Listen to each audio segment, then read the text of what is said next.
नमस्कार दोस्तों, स्वागत है आपका अपने YouTube चैनल पर। तो चलिए शुरू करते हैं। अध्याय 2, ग्लोब अक्षांश एवं देशांतर।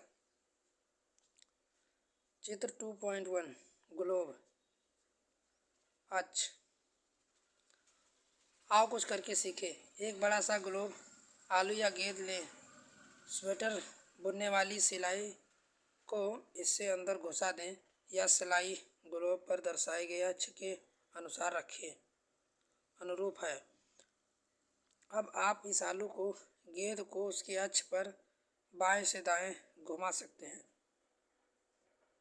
पिछले अध्याय में आप पढ़ चुके हैं कि हमारी पृथ्वी गोलाकार नहीं है, या उत्तर दक्षिण ध्रुव पर थोड़ी चपटी है, मध्य में थोड़ी उभरी हुई है। क्या आप इसकी कल्पना कर सकते हैं या कैसे दिखाई देती है? इस संबंध में जानकारी प्राप्त करने के लिए आप अपनी कक्षा में सावधानीपूर्वक ग्लोब को देखें। ग्लोब विभिन्न आकार एवं प्रकार के होते हैं। बड़े ग्लोब जो आसानी से एक स्थान पर से दूसरे स्थान नहीं ले जा सकते, पॉकेट में रखे योग छोटे ग्लोब तथा गुब्बारे जैसे ग्लोब जिसे हवा भरी जा सकती हो एवं आसानी से एक स्थान से दूसरे स्थान ले जा सकते हैं। ग्लोब स्थिर नहीं होते हैं, इससे उसी प्रकार घुमाया जा सकता है जैसे कुम्हार का पहिया लट्टू घूमता है आदि। ग्लोब पर देश, महाद्वीप तथा महासागर को उसके सही आकार में दिखाया जाता है। आप देखेंगे एक सुई ग्लोब में झुकी हुई अवस्था में स्थित होती है जिसे अक्ष कहते हैं। ग्लोब पर वह दो बिंदु जिसे सुई होकर गुजरती है, उत्तर तथा दक्षिण ध्रुव। ग्लोब को इस सुई की चारों ओर पृथ्वी की भांति पश्चिम से पूर्व की ओर घुमाया जा सकता है।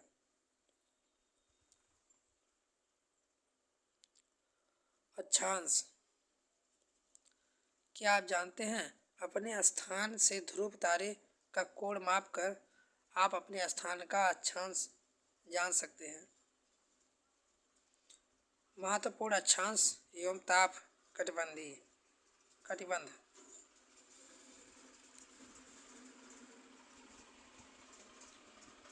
विषुवत वृत्त कहा जाता है।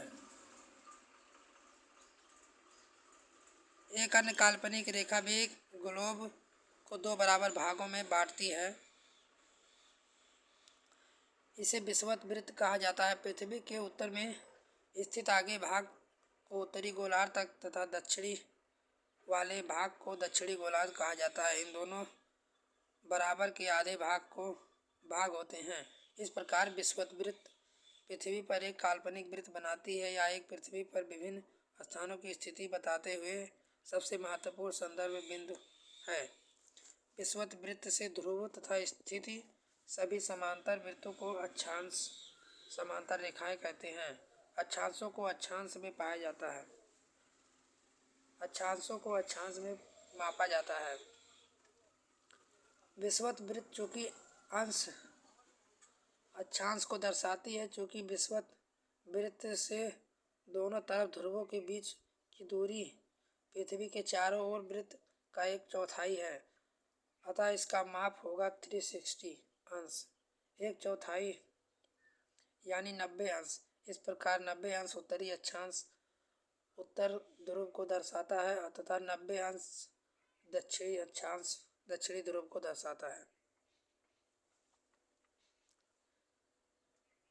इसलिए प्रत्येक अक्षांश के मान के साथ उसकी दिशा यानी उत्तर या दक्षिण को भी लिखा जा सकता है। सामान्यतः उसे उत्तर दक्षिण अक्षर से व्यक्त किया जाता है। उदाहरण के लिए महाराष्ट्र में चंद्रपुर, एक ब्राज़ील, दक्षिण अफ्रीका में बेलो होरिज़ोंटो दोनों एक ही अक्षांश 20 अंश पर स्थित है, लेकिन चंद्रपुर विषुवत बिंदु पर 20 अंश उत्तर में एवं बेलो होरिज़ोंटो विषुवत के 20 अंश दक्षिण में स्थित है।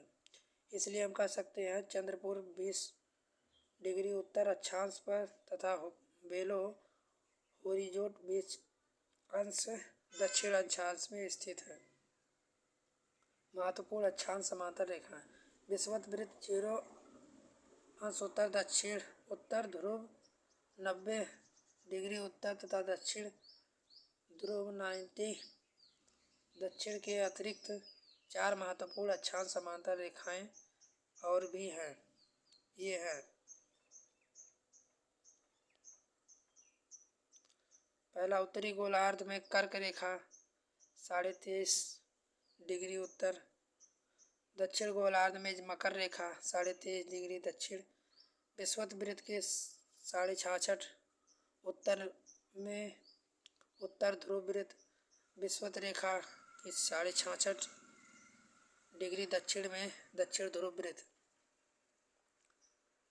चित्र 2.4 आ सीधी सतह पर टॉर्च का प्रकाश तेज तथा कम क्षेत्र में फैलता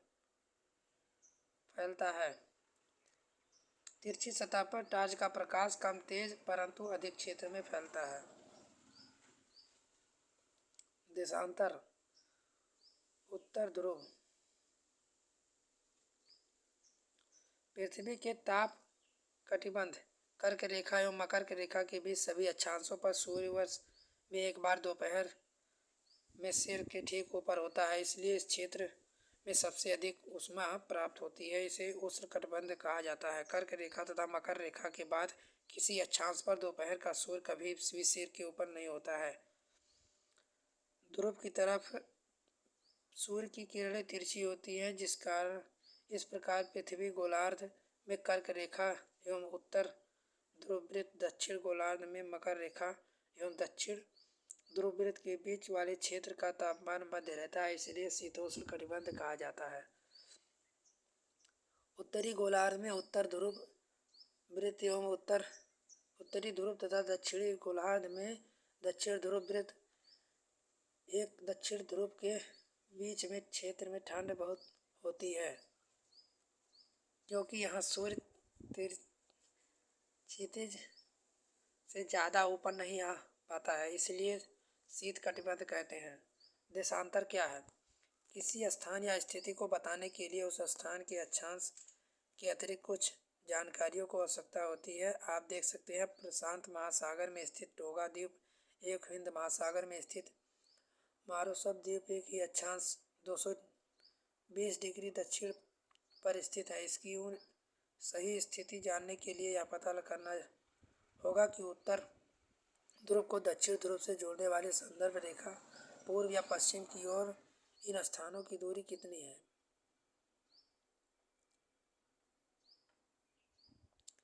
आओ कुछ करके सीखे। एक वृत्त खींचिए। मान लीजिए प्रमुख यामी उत्तर में 2 बराबर भागों में बांटती है। पूर्वी गोलार्ध पश्चिमी गोलार्ध को रंग कर नामांकित कर दीजिए। उसी प्रकार एक दूसरा वृत्त खींचिए जिसे विषुवत वृत्त 2 बराबर भागों में बांटें। अब उत्तरी गोलार्ध एवं दक्षिणी गोलार्ध को रंग दीजिए। ग्रिड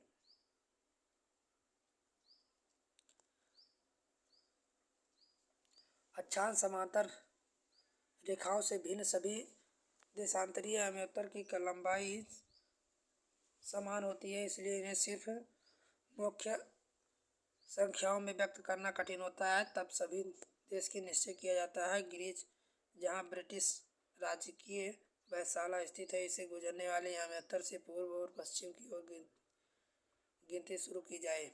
इस यामी-उत्तर को प्रमुख यामी-उत्तर भी कहते हैं। इसका मान 0 डिग्री देशांतर है तथा यहाँ से हम 180 डिग्री पूर्व तथा 180 डिग्री पश्चिम तक गणना कर सकते हैं। प्रमुख यामी-उत्तर 180 डिग्री यामी-उत्तर मिलकर पृथ्वी को 2 समान भागों पूर्वी गोलार्ध और पश्चिमी गोलार्ध में विभक्त करती है। इसलिए किसी स्थान के देशांतर के आगे पूर्व के लिए अक्षर पूर्व, पश्चिम के लिए पूर्व का उपयोग करते हैं। यह जानना रोचक होगा कि 180 डिग्री पूर्व और 180 पश्चिम यामी-उत्तर एक ही रेखा में स्थित है।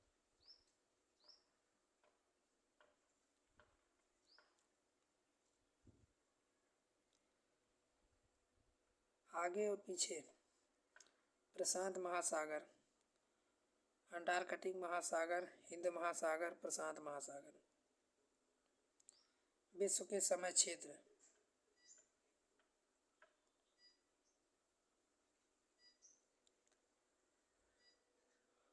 अब आप देखेंगे वृत्ताकार अक्षांश एक पूर्वी उत्तर देशांत पर स्थित है। देशांतर और समय। समय को मापने का सबसे अच्छा साधन पृथ्वी, चंद्रमा एवं ग्रहों की गति, सूर्योदय एवं सूर्यास्त दिन होता है प्रतिदिन होता है। अतः स्वाभाविक ही है कि आप पूरे विश्व में समय निर्धारित का सबसे अच्छा साधन है। स्थानीय समय के अनुमान सूर्य के द्वारा बनने वाली परछाई से लगाया जा सकता है। आज जो दोपहर में सबसे छोटी सूर्योदय तथा सूर्यास्त के समय सबसे लंबी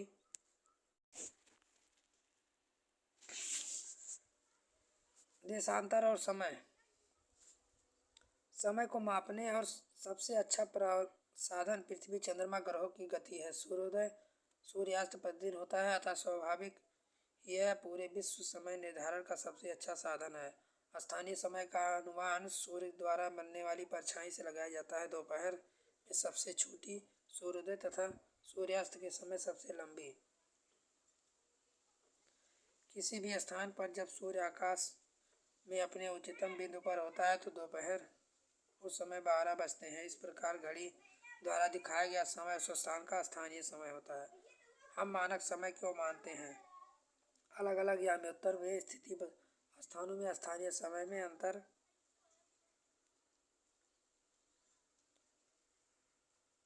भारत का मानक याम्योत्तर।